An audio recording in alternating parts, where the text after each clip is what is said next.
Please, be exercise. So,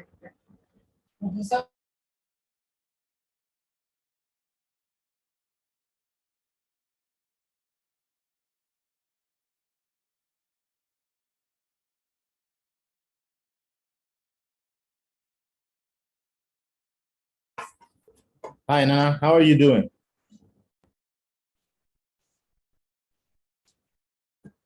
Good afternoon, Nana. How are you?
Kwame, My brother. How are you doing, man? I am doing okay. It's just a long day. Wow. It's been a long, hectic day, but yeah, things are good. How are you? It's been a long time since we chatted. Yeah, man. We need to catch up soon. But I'm doing good, man. I'm doing good. How's it? That's good. That's on the side. Yeah, bro. So we're waiting for the guys to join. So let's just give ourselves a bit of like some 5 minutes or 10. Let's see. Okay. When we get a number, then we can start.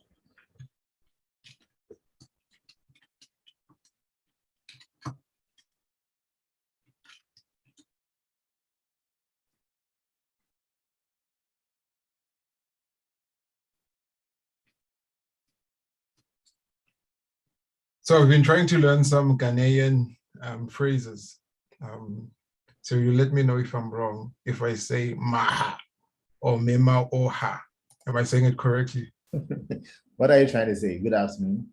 Yeah, good afternoon. Maha is closer. Ma. Maha is closer. Like so if you want to break it, if you want to take it slow, it's memamo memawaha. But if if you want to say it faster, you can say maha and it's fine. Okay, I'm learning.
Okay, guys, we'll be starting in 2 minutes. So just be prepping yourself, get ready uh,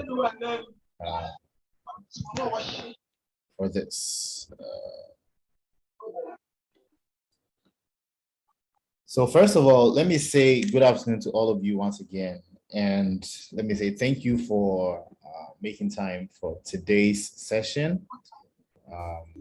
I must say I'm very proud of all of you. I mean, for you guys who've been consistent through all the sessions that we've been having so far. And I believe that you are learning stuff from it. And I believe that as I told you guys in the beginning, what we are looking to do is to raise the next generation of techpreneurs and tech leaders out of you guys. And I know that with everything that we are pouring into you, you guys are going to turn out great. So one of the things that I have always been concerned about is being able to look into the future and make plans for it while you are still here. I told you my story. Some you guys that joined the informal session last Sunday, it was pretty intense. I told you guys literally my backstory and everything. If I knew then what I know now, I know that pretty much I would be a better person, a better leader. I would have made a bit more influence, than I am now. And I would be richer. I would be very rich. But mistakes all over. I mean, not being able to plan way ahead. But this is the case that we find ourselves in technology. And tech keeps advancing. I mean, just about 3 or 4 years ago, when you had an iPhone 6, you were considered like a big man, right? But now you can't even have WhatsApp and Facebook on your apps because Apple has decided not to support you anymore. So tech is evolving really quickly, and the onus lies on us as students of technology to prepare so that we will not be taken by surprise. I was watching a documentary about Shenzhen. If you guys know Shenzhen is in China. It's the technology hub in China. It's the biggest competitor to Silicon Valley that exists. But just at the Second World War, Shenzhen was nothing. It was a dilapidated state. They didn't have anything. It was like a scrap village. All people did was they were throwing scrap there, and the guys would pick up the scrap. They would start learning, trying to put together capacitors and joining things and trying to see what they can do to make things work. Fast forward today, Shenzhen is the second biggest tech hub or tech city in the world. It's because they had a vision. They saw where they wanted to be, and now they are there and they are competing the world superpowers. There's no way you will mention technology in the world and you won't mention Shenzhen. And this is the kind of mindset I want us to get ourselves into for this session as we are getting ready to prepare for the future. Because future tech, the last thing I want to happen to us is for us to be overwhelmed. Even if you are a developer, if you love to code, you know that every now and then, right, new languages are coming up. Every now and then, even the languages that we know already, there are always modifications to the way the code is structured in those languages. So we need to prepare for the future. And this is the reason why I'm excited to have my brother Thando. Thando is a brother I met. I told you guys about the Mandela Washington Fellowship, which I was a part of this year. And that was why I met him. And we have like passions. We spoke about a lot of things that, I mean, are close to home to the both of us. And I felt he's a visionary. He likes to think into the future. So I thought, and with everything that he's doing in South Africa with his business, Kaisi IT, I felt it would be great to have him have a conversation with us today. And so without wasting much time, I would want to hand over to Thando. He would introduce himself, tell us a bit about him and his company, and then we would get into his presentation. So thank you, Thando. The floor is yours now. Take over, brother. Thank you very much, Kwame. It is an honor to be here, and good afternoon to everyone that has joined us. My name is Thando Hlophe. I come all the way from South Africa. I am the founder of TSA IT, in which we help individuals, organizations, and government create an integrated IT environment. Our services include office automation, network support, and digital upskilling. I'm very happy to be here with you guys and to be talking about the future of technology in Africa. And I hope this can become a interactive session. I like interacting, so I would like for us to be very vocal, even on the chats if you can, or even if you can unmute yourself, most definitely I'd enjoy that. Without further ado, I am going to start right now. So Kwame, I am going to share my screen. Can you just give me a moment? All right.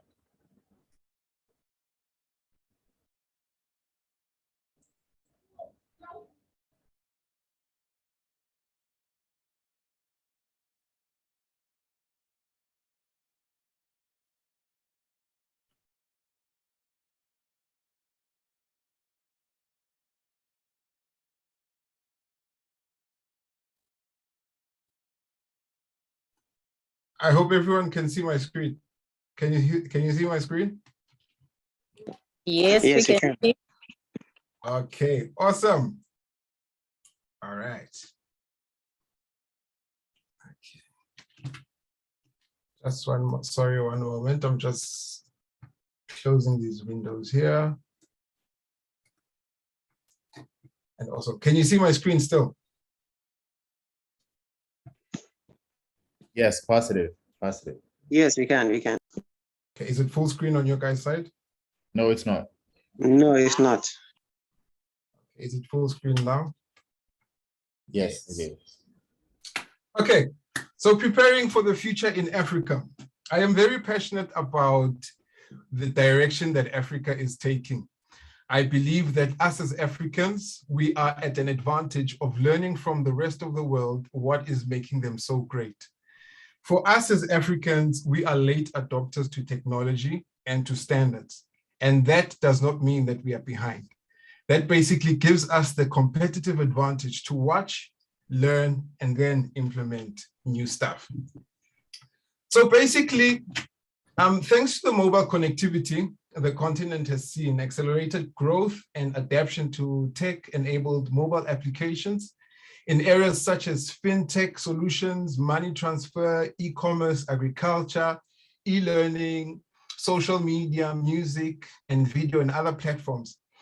Africa now rivals part of the world in terms of adaptation of growth and expertise and innovations being created on mobile applications.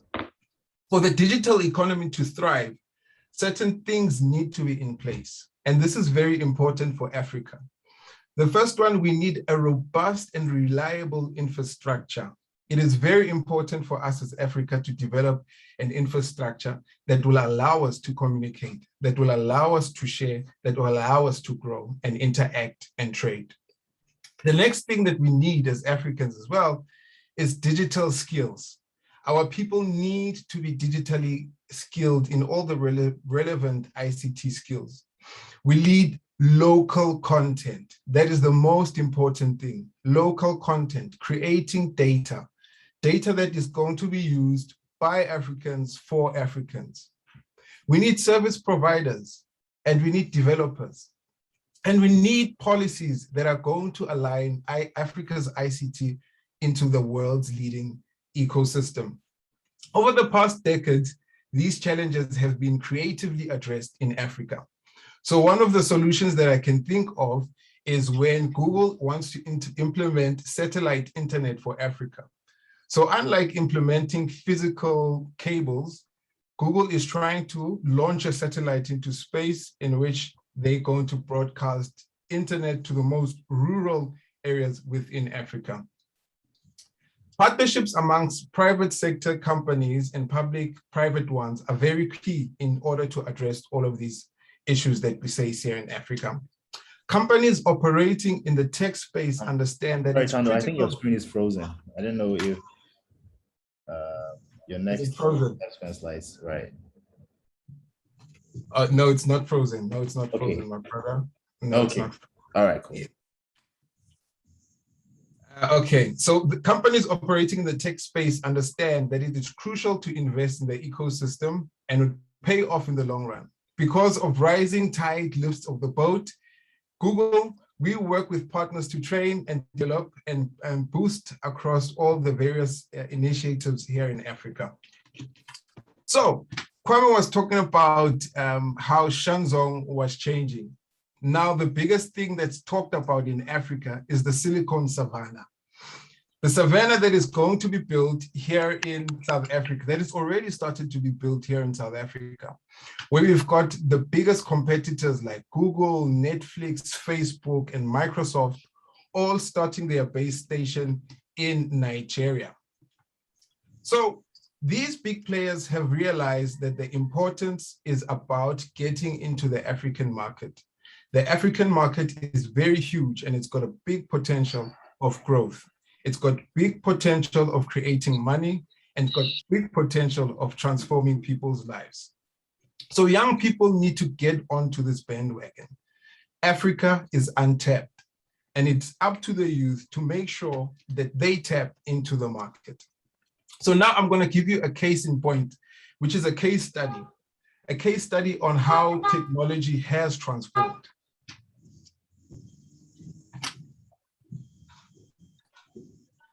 So in Johannesburg, the city was established in 1886 after the discovery of gold. Gold is a mineral that can be used and it holds value.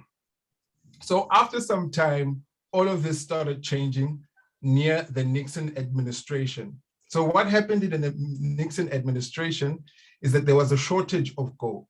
So back in the day, you could only have certain amount of gold. So when they ran out of gold, they decided to introduce the paper money to do transactions.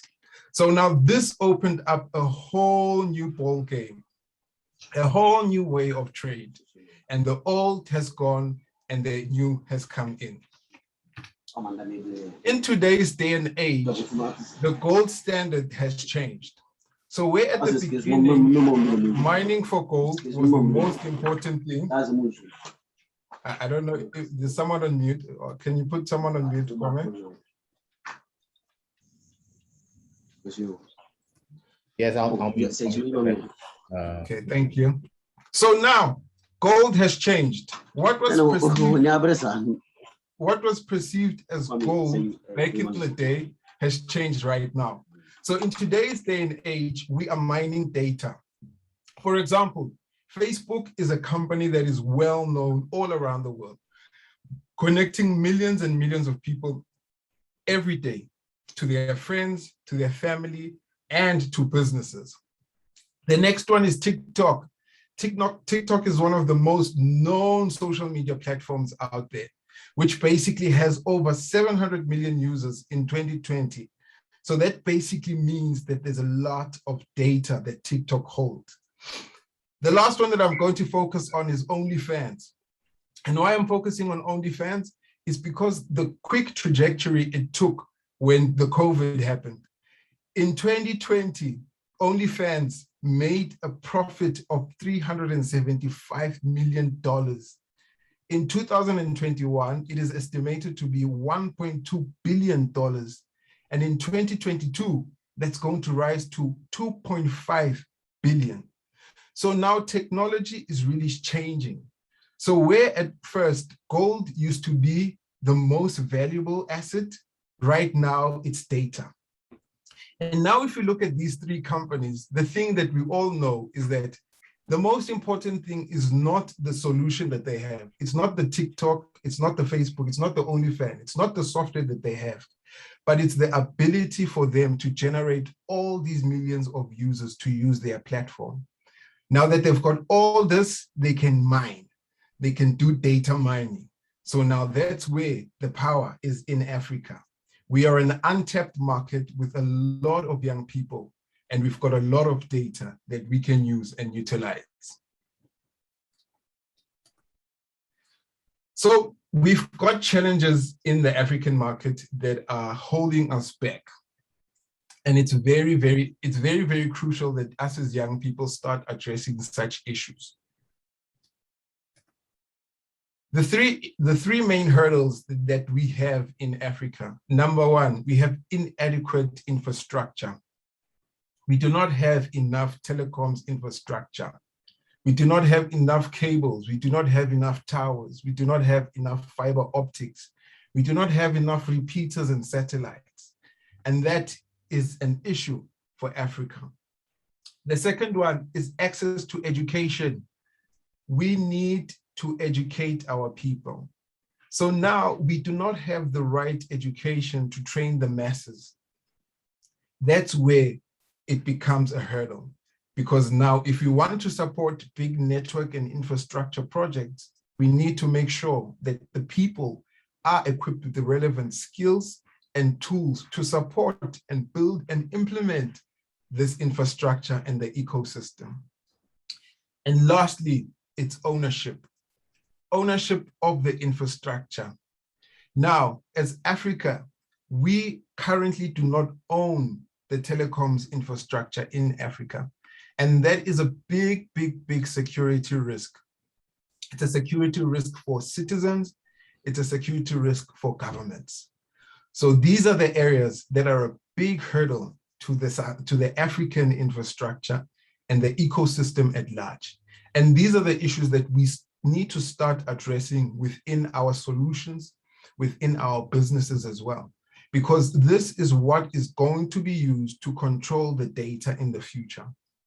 Without ownership of this ecosystem, it will become very difficult for us to fully utilize our infrastructure, our people, and our resources to use technology to the best of its ability. So now, the opportunities that are arising in all of this transformation, is that we are, as African young, we are the majority in the continent. It is estimated that in 2030, 1/3 of people will be in Africa. That is a lot. With a population of 1.3 billion people and a total purchasing power with a gross domestic product of $6.74 trillion, Africa is growing at a rate of 2.6. Data has become the new gold. We own it. We are the people. We are the data.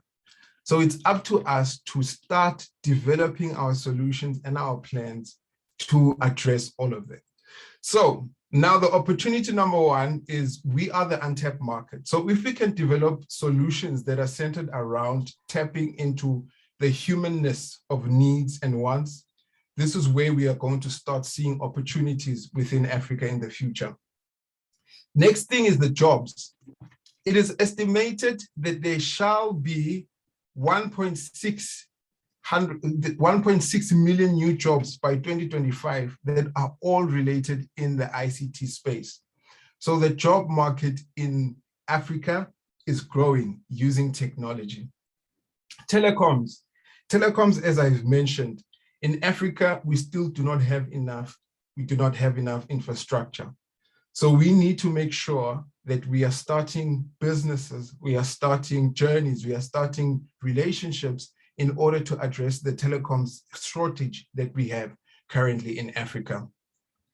Training, we need to ensure that we are training our people.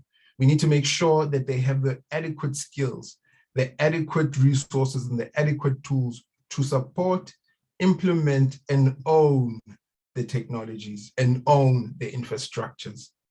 Other mentions that I can add is financial tech, insure tech, blockchain, cryptocurrency, and deep learning. We really can't fully utilize or speak about the future of Africa if we do not speak about the infrastructure. Everyone around the world is talking about artificial intelligence. They're talking about robotics. But in order for us to support artificial intelligence and robotics, we need to have an infrastructure that is well equipped to support these tools and technologies. We can't take a Lamborghini to drive in the dust road, but we can take a Hilux to drive in the dust road. So we need to ensure that we first focus on developing the infrastructure of Africa's ICT ecosystem. By doing so, we will know for sure that we are able to then support the next generation of tech entrepreneurs and build so. So my company, Kaise IT, we are focused on office automation, as I've mentioned, network support, and digital upskilling. We've seen that there's a huge gap in upskilling young people to have the relevant skills in ICT. So we focus on web development, artificial intelligence, software development, and cloud computing.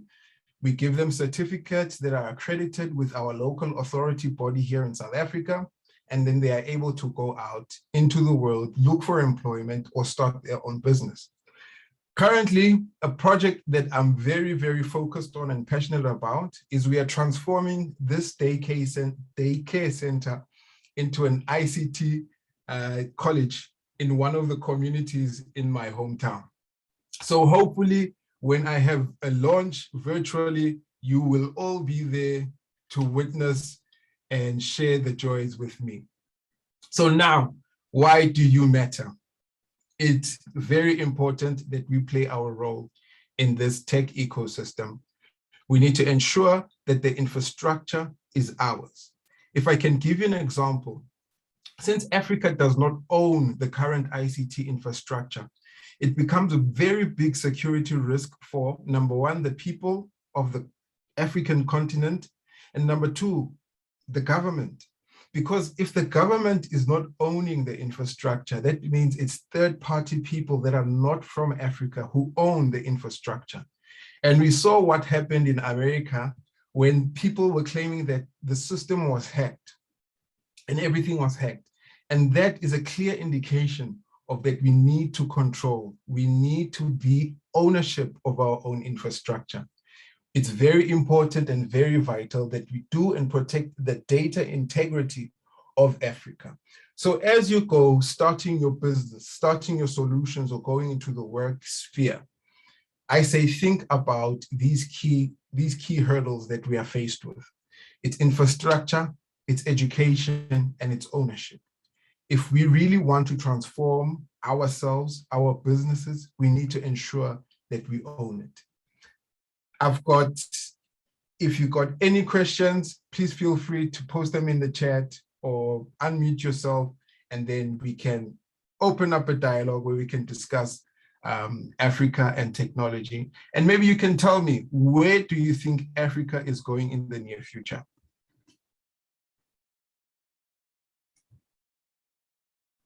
Great stuff. Great stuff. Wow, that's a lot. That's a lot to unpack. So guys, like he said, it's time for y'all to start asking questions. I mean, he said a lot of things, and I think we need to unpack it properly. So anything that you didn't understand, or if it's something you want to know more about, let's go. All right. You can raise your hand. I will invite you, or you can just post your question in the chat, and then we move.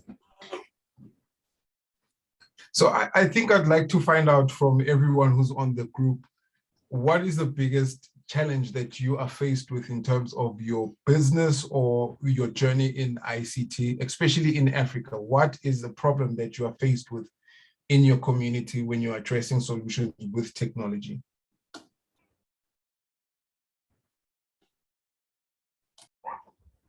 So most of the guys here are in school, Thando. Most of them are they are currently studying in universities in Ghana. Oh, it's university. Oh, okay. Right. Okay. So maybe the question that I'd ask is then, what type of what industry in technology would you like to go in?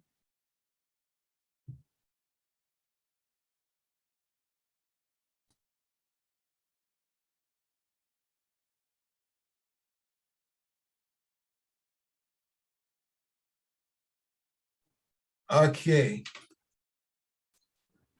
Okay, Kwame.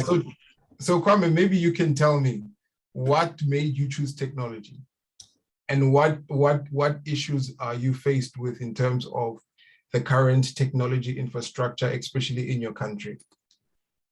I think for me,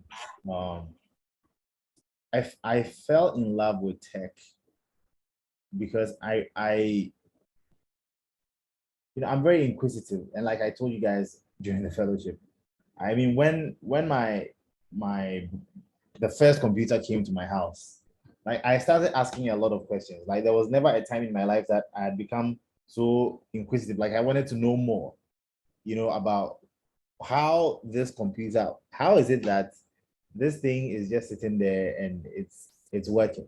How does it work? What is making it work? Because it was new at the time for you to even get to have a PC in your house. So I took time to want to educate myself on there, and I realized that I was a bit more passionate towards the tech side of the computer. So I wanted to know more. I went to school to get myself educated. I remember those times I'd go and sit at internet cafes, and then I remember what we were talking about, the dial-up issue, right? So you'd go and sit in internet cafes just trying to read, wanting to know more about this new thing that you found yourself into. And that is sort of what grew my passion for technology. And tech is insatiable. The more you know, the more there is to even know. So I sort of developed a bit more appetite for it. But for me, in terms of challenges that I have seen on this side, like you said, first of all, I think it's infrastructure is everything. And talk of infrastructure on every side, not necessarily just hardware, like even having access to spaces, like African owned spaces. I mean, look at us now. Most of the educational platforms that we have, they are all sitting in different continents. We enjoy using Coursera. Coursera is not African owned. Udemy is not African owned. But we still keep sharing our data with all of those people. And so having platforms that are Africa owned, like indigenous platforms that can compete in the global scale, is one of the things that I feel is lacking on the continent. We can just draw inspiration, but we are not building to their level. We are not scaling to their level. And even when you build something that can compete, what I realize is that the support that you need to enable you thrive is also not there in the space. So then it comes to the ownership. If there are big people or big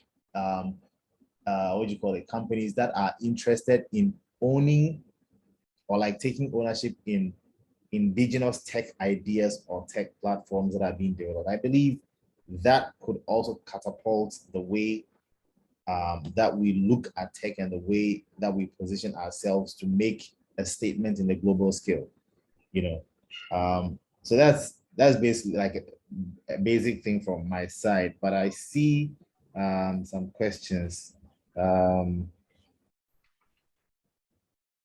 Okay, so Emmanuel is mentioning some of the challenges, and he's saying that intensive practical sessions. Yes, Emmanuel. Without getting caught. Yes, I think intensive practical sessions are very, very important. So I think the biggest downfall for me myself is that I have not really traveled. I have not really traveled Africa as yet. So I do not know mainly how the impact in terms of training in Africa is. So maybe you can give me a bigger picture of how is the impact of training, how is training being implemented in your country, and is it working? Training, I mean, every opportunity that people are getting training, I mean, there's a lot of training going on. If that one, I would not take away from us. I mean, currently in Accra alone, there are a lot of tech hubs in the space where you people can just go over there and get trained and stuff like that. And most of the industries are now also becoming tech aware, you know, so the demand for tech jobs is also becoming high in the country. So what tech jobs are springing up in your country? So basically here in South Africa, the tech jobs that are springing up is big data analytics. So that's why I was making the case study in terms of data. There's a lot of companies who are looking for data scientists. So there's a lot of push for having people with the skills in data science. There's a push to also have people with software development skills, being able to build solutions, build applications. There's a need for cloud services. So cloud engineers, people who are going to be working with cloud solutions. That is a very big gap in South Africa. And especially now that Amazon Web Services has opened up their base camp in Cape Town, there's a lot of employment for people with that type of skills. And I do encourage any of you guys, if you're still in university and you're still learning, find what is in the market, what is in demand. If you find these things, it's very easy to get employment, very easy, because it's still relatively new and still not filled. We literally just recently worked on the national courses with MIC-SETA. That is basically a accreditation body here in South Africa that develops qualifications for everyone, from varsity, from university to training providers. So the courses that we were working on were robotics, artificial intelligence, web development, software development, cloud computing. So these are very key areas that a lot of people should also be focusing on. But there's a thing that I've also noticed is that not much is being spoken about infrastructure. There needs to be more and more young people skilled in infrastructure, how to set up telecoms, how to be an internet service provider, an ISP, how to manage all of that process. That is very important for young people to start also thinking about, because without having this infrastructure, it will be very difficult for us to develop Africa. I was reading an article from Forbes Africa, which basically was highlighting this, that we really can't build anything without this infrastructure. And it becomes a very huge security threat. So we need to push a lot of young people into infrastructure. We need to get people into infrastructure. That is where we as Africans are supposed to be. Because now we're finding ourselves in a space where these big companies like Google, Facebook, Twitter, they coming here and they assisting us with our technology and so forth and so forth.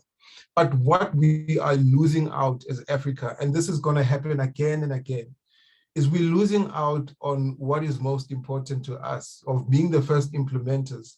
So now they're coming here and they're going to mine data. What are we doing as Africans? What are we doing? What solutions are we providing that is going to solve that? You know, what are we as Africans doing to get into the providing internet into really rural areas? So these are the types of discussions that us tech people should start having, because it's about the ecosystem, it's about the infrastructure. So we need to have people equipped with those skills so that they can be part of the ecosystem and transforming of Africa and building Africa into a tech silicon savannah, you know?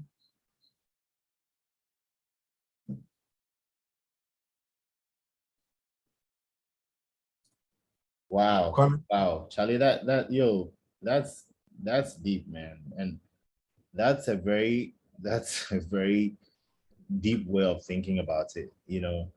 Because you know that the thing is, I mean, like you said, Africa is untapped. So all the guys, all the big tech giants are realizing that there's potential here, but it looks like that potential is sitting close to us. We don't see it.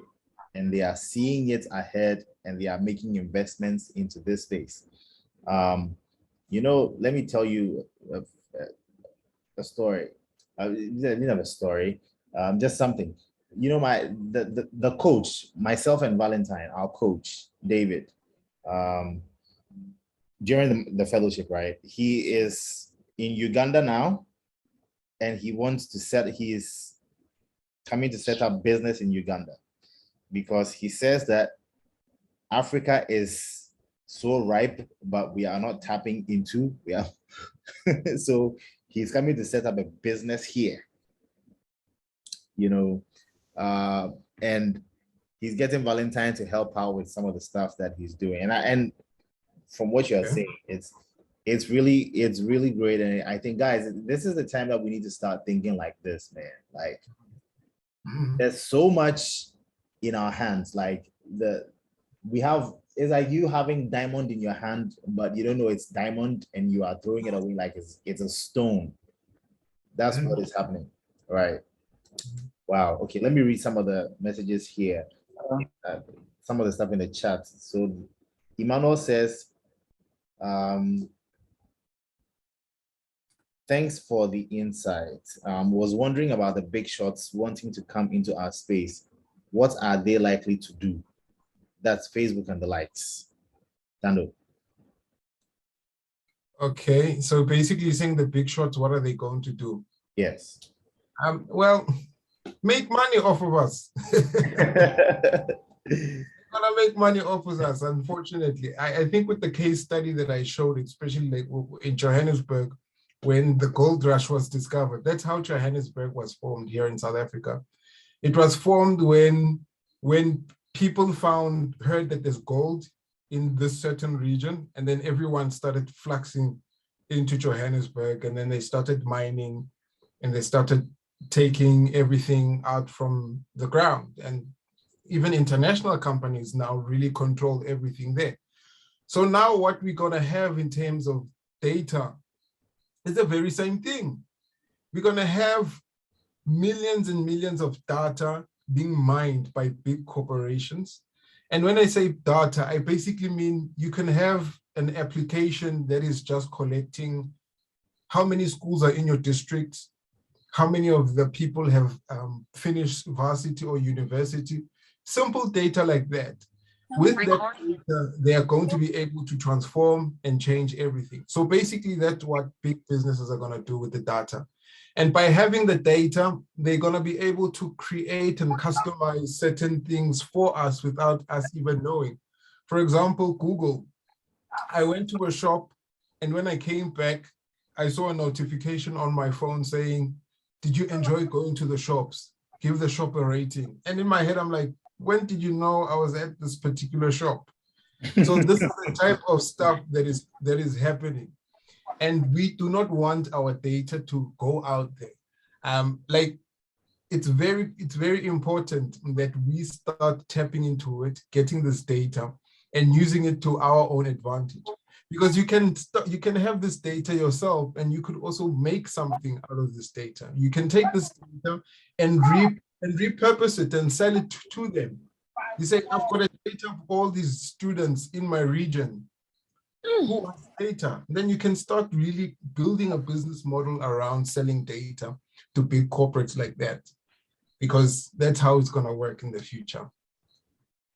What was the next question, Kwame? Hello, can I ask a question? Yes, go ahead. Go ahead. Great. This is a bit more on the infrastructure area that he was talking about. So I'm just a bit confused on what the current infrastructure is like in Africa. So he said something about third parties currently controlling telecommunications in Africa. So basically, we have to go through them to be able to do certain things. And I thought that sounded a bit interesting. So I just wanted to get a bit more depth in that. What is the current infrastructure in Africa? Yeah, that's basically it. Great question, Winston. Thank you for asking. Okay, so the current infrastructure in Africa, we've got big players that own the infrastructure in Africa. And the sad thing is that they aren't owned or belong to any African country, any African business, except for MTN, which we can basically say it is African, but it's really not going outside of Africa as yet. So these third parties are from big corporations in other countries, other Western countries. So now with them owning that, it becomes a security.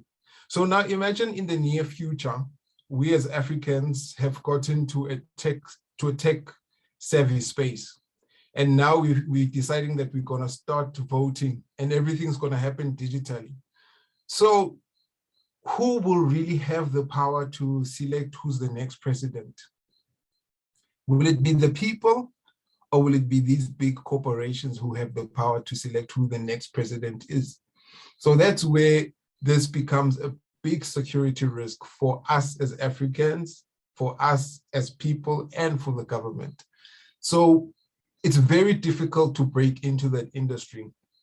That's why there's a whole article that has been written about how the telecoms industry in Africa has been monopolized. And it's been monopolized to a handful of companies, less than 4 companies that control Africa's ICT infrastructure, the backbones. CCOM being one of them. They control it. Without them, we are literally going down. So we have to start finding ways of how are we going to start taking ourselves out from this monopoly, because it's very important that we start. It's not going to be a simple answer. If I had the answer to give it, I would, but unfortunately, infrastructure takes time to develop. And we still need to train people in Africa. We still need to build the infrastructure. Okay. So when you talk about infrastructure, oh, sorry. Yes, Winston. I'm sorry. Please continue. No, continue.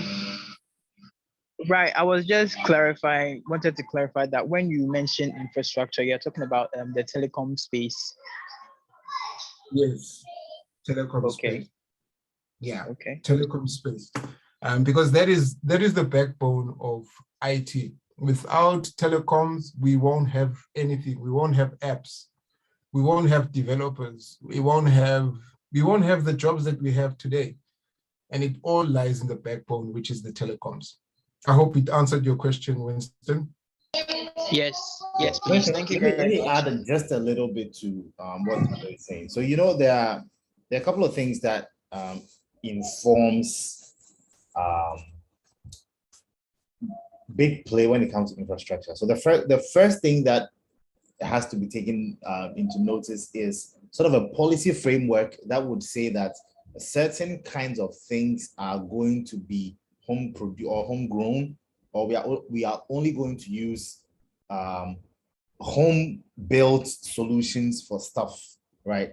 But this is the case where we don't have a lot of industries that are building those kind of stuff. So there has to be certain policies that would push for growth of the infrastructural business in the African continent. So just like the way the US, Trump was being all hard on Huawei, and it was because China was taking over Huawei was going to be the first company to launch 5G, and US wasn't happy about that. So they wanted to shut them out and then get their allies to also shut them out, so that US-based companies that are developing 5G technology would be the ones to push themselves out there. Those are some of the things that needs to be developed in the country. There has to be, in the country and the continent at large, policies has to be formed that would enable tech businesses that are into infrastructural development to grow. Now, the second thing is that there has to be human capital available to take over that space, which is why Thando is talking about training. Because if you don't train yourself in how to build and man some of these things, then there would be no way that you would have people who are going to build that. So even if the governments or the AU decides to put a policy framework and says that this kind of tech infrastructure, we are only going to use African solutions, where are the men, where are the people that would be able to man it? Well, you understand? So we need to now have people who would be interested in developing or like learning to build tech infrastructure. so that we can be able to make up for the deficits that we are experiencing in our space currently. Do you understand? And then, how do I even put it? Then there's, you know how there's technology transfer and technology activities that happen, right? So if I see, let's say Huawei or Alcatel-Lucent, or if I see, Verizon or any of these guys, right? If I see what tech that they have that is making them look like the superpowers in the space, how can I tap into that tech, right? And sort of clone it into this space. One thing that I used to watch this tech series, I've forgotten the name. And there was a guy in the series that all he did was he sort of, I wouldn't say stole, but he picked on the ideas or the platforms that had been built in the tech stack, the accelerator that he was a part of, and traveled to China with it. And he went to build the same things in China and gave it Chinese names, and they were working there. Do you understand? So there has to be a way that we will now look at what tech is working in the US or the UK or in Norway or Finland or Ireland or wherever, and then pick the same thing and bring it to Ghana, pick that solution, transfer it into our African setting, and then build it. And make sure that we will build it well enough that we can be able to build a market for ourselves, that our own people would love to use our own things. I will say this, that before Facebook became popular, or even before WhatsApp became popular, I have a friend, one of my partners, Nat, he's in the UK now. Before WhatsApp became popular in Ghana, he and one of his friends back in the day developed a chat platform called AfriChat. But then they didn't have the money and the capital to scale it. So fast forward a year or two later, WhatsApp became big in Ghana. Do you understand? It's a matter of being able to transfer the knowledge, the tech and everything in those spaces, bringing them into this space and getting the needed support to be able to get all these platforms and stuff that we are building to work. That is one of the ways that we can make up for all this infrastructural deficits that we are sitting in. And like Thando is saying, Charlie, the guys are coming in here to just come and mine our data. Now, nothing is a secret to them anymore. Like we are having this conversation right now, they are listening because my phones are lined by me. I have an Android and I have an iPhone. They are listening. Most definitely. It reminds me of the incident where China built the AU office. Okay, interesting. Thing. Only for us to discover that the AU was bugged. It had microphones in all the offices. It had everything that was already tapped into. So basically, if we aren't developing our own solutions, we are always going to be controlled by other people, by the implementers. We're always going to be under people's eyes. We're always going to be watched. We're always going to be listened to. We're always going to be tapped into. That is the big problem that we're going to be facing in the future, because we need to start preparing for the future. We're no longer doing things now. We need to prepare for 10 years from now. I see there's a hand up, Kwame. Hi, CO223. I don't know your name, so just. Sorry, it's my work line that is reflecting us like that. But yeah, the name is Nicholas from South Africa. Nicholas. Nice. Yes. Guys, this is very interesting conversations. However, I've just joined, and my problem was that my line was bad, and which is one of the problems that we are facing as Africans, that we will be struggling with network forever as long as we don't develop our own lines. So yeah, basically, as Africans, the question will be, yes, where are we going? But the proper question we should be asking ourselves is, where do we start to know where we're going? Because of the major things that are happening here is like this. Look at the big players in Africa, like the people that are owning the most ICT space. and the people that are consuming the ICT space, ICT resourcing or resources. Majority of them, they are the big players with big monies, which will they intentionally use their weight to just make sure that the small players that are coming into the ICT space, they can oppress them. So the question is, if you want to start this thing to really take over or maybe position Africa in such a way that it has a better infrastructure, the question is where to start. Yes, you mentioned it well, Kwame, to say the most important thing is human capital. However, the human capital, it is supposed to be encompassed with the financial capital as well, which is also taken away from Africa by the way the economy is going right now with the things that are happening. A whole lot of them that if we can discuss them, it will take forever. Right. But here is where I want us to position ourselves, to think of how we can position ourselves, is to say, what are the major important things that really contribute to the ICT space? And how can we prep ourselves with the next generation to say, if we've got that in place, then we can be able to take over the ICT space. Look at how Amazon and Azure or the Microsoft cloud space are approaching.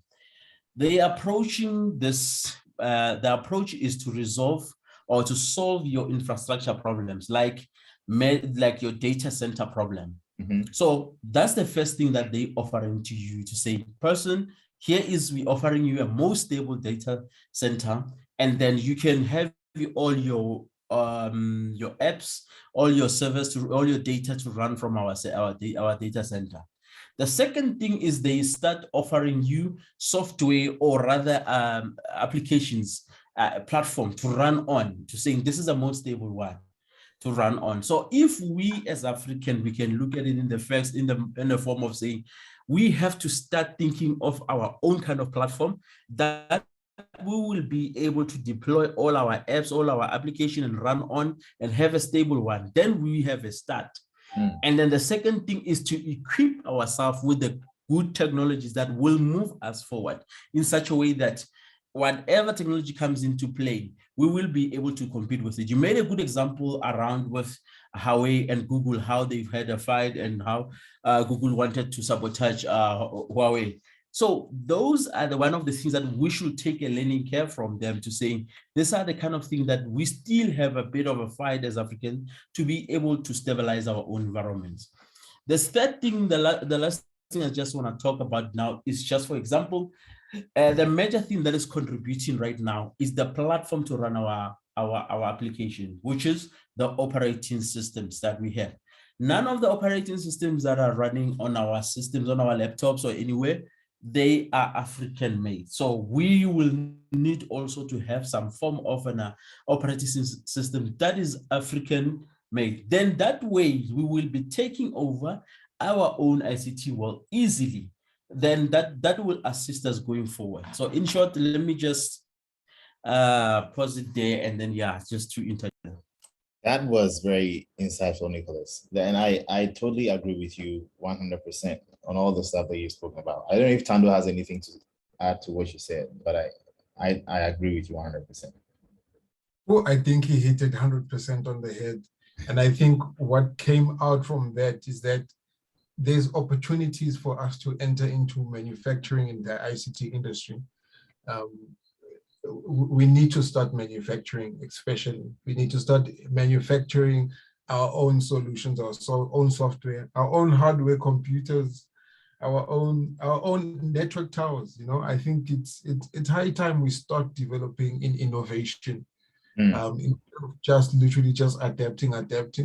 We need to enforce innovation. How can we become more innovative? How can we start promoting innovations amongst young people, and especially in the space, if we really want to get into this and control it?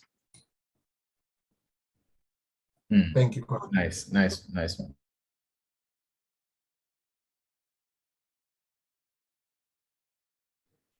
Nice one. Any more questions? I see Kind. He was asking me about iOS development. that he is studying, he's working on an internship for iOS development, and if it's a good platform. Well, look, I think it's a great platform. Every learning that you do is great. You will learn, you will grow. Please let us know how the iOS development is going. If you could keep us informed, tell us how was it like. I think that would be a great learning platform for maybe everyone else who's interested in development in Definitely. iOS. Am I not mistaken, Kwame? Yeah, man. It's that's great. Yes. I see you said you have 1 year experience in iOS as an intern. And then you said you're also learning English. Yeah, but you're mostly an iOS guy. That's good, brother. It's, you see, the thing it is that in our space, a lot of people are easily developing Android applications, right? We don't really concentrate much on iOS applications. So it's good that you want to concentrate on there.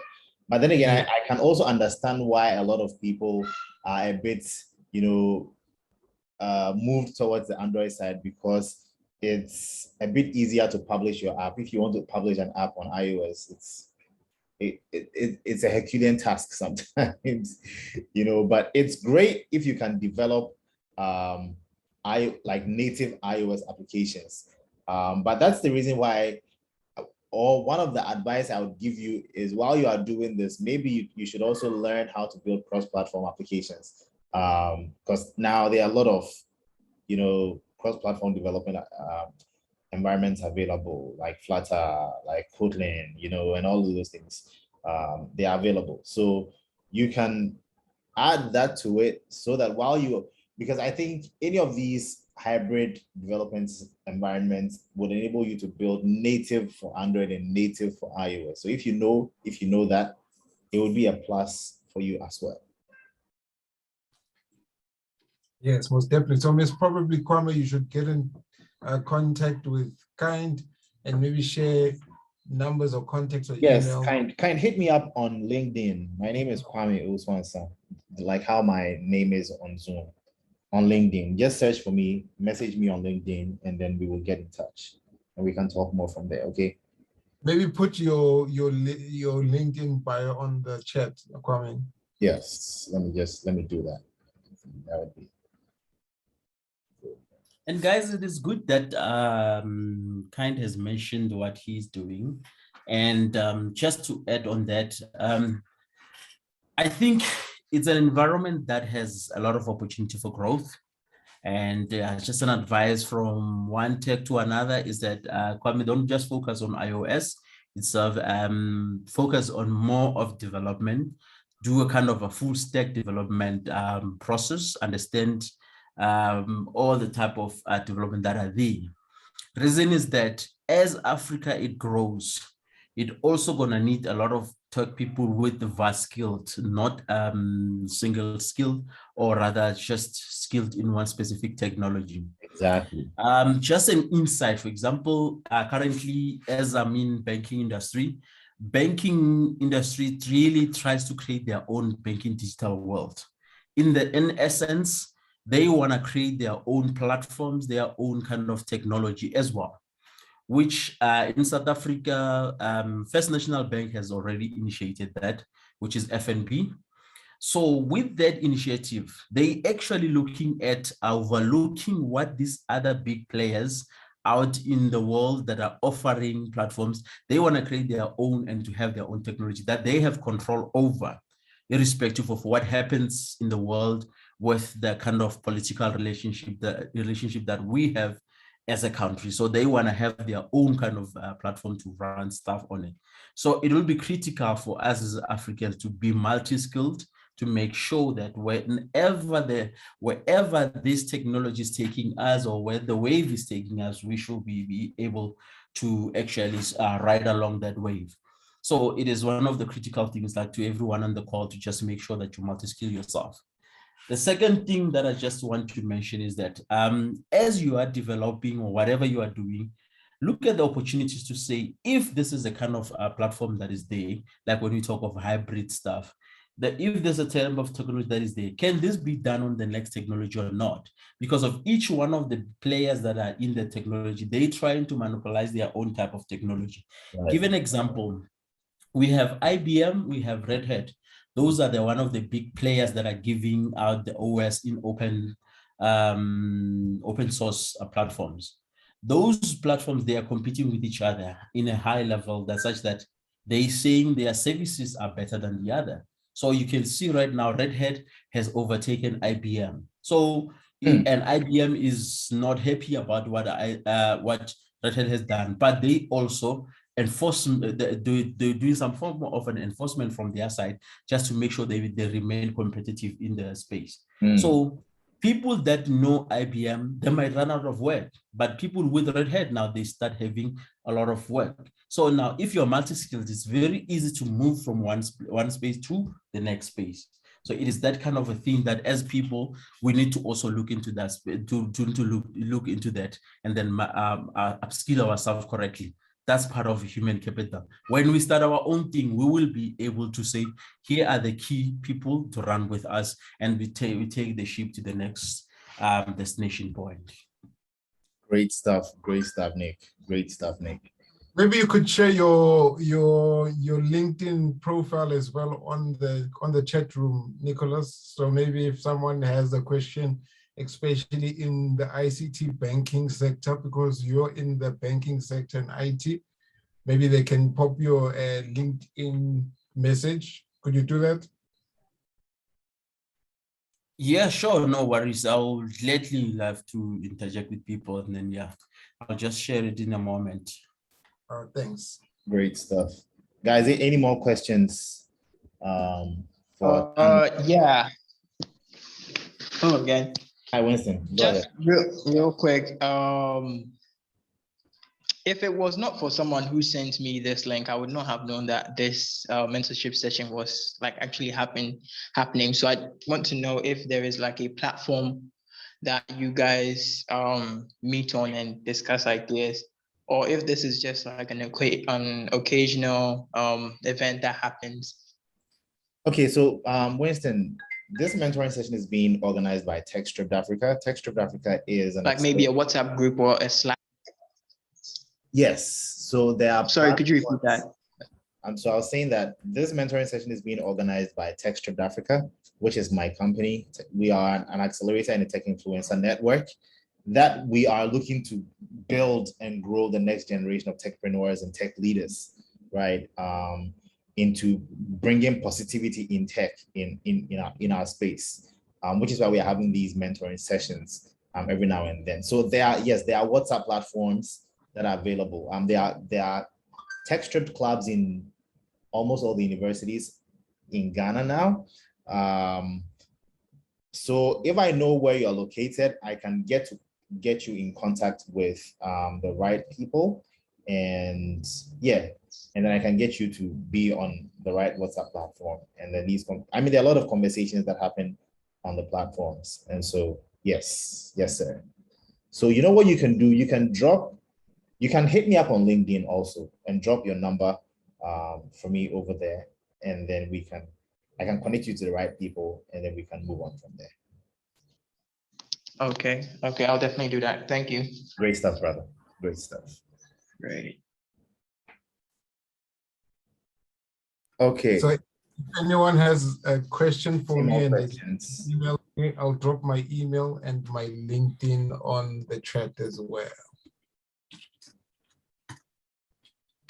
Yeah, you can take over, Kwame. Awesome stuff. Okay, guys, we've already gone beyond our 1 hour. So Thando has shared his LinkedIn as well. And Nicholas's LinkedIn is also over here. I mean, my thing is we are all available to you guys and everybody to learn. I told the guys last Sunday that it would be great for in the next 5 to 10 years for a unicorn in tech to be birthed out of these sessions that we are having, that somebody would pick on all the great insights that we are sharing on this place, and then would be a unicorn in the space. There are not a lot of unicorns in Africa when it comes to tech. And I'm looking forward to one of it being birthed out of these sessions that we keep doing here on this side. So I want to say a big thank you to everybody that joined today's session. Thank you, Thando, for making time for us. And I know it's late in SA. It's now getting to evening in Ghana. So thank you so much for making time for us. And I appreciate all of you guys for joining the session. The video for this session will be made available. It will be on YouTube. I'll share the link with you. And then we can move on. But God willing, next Friday, there will be another session. I will be hosting one of the guys in tech in Ghana that I have admired for a long time. His name is Philip Ashon. Philip Ashon used to be the new media head at City FM. He is literally I call him pace setter. He's literally the pace setter, the one that started tech shows and having tech conversations in the media space in Ghana. We'll be hosting him on a mentoring session here.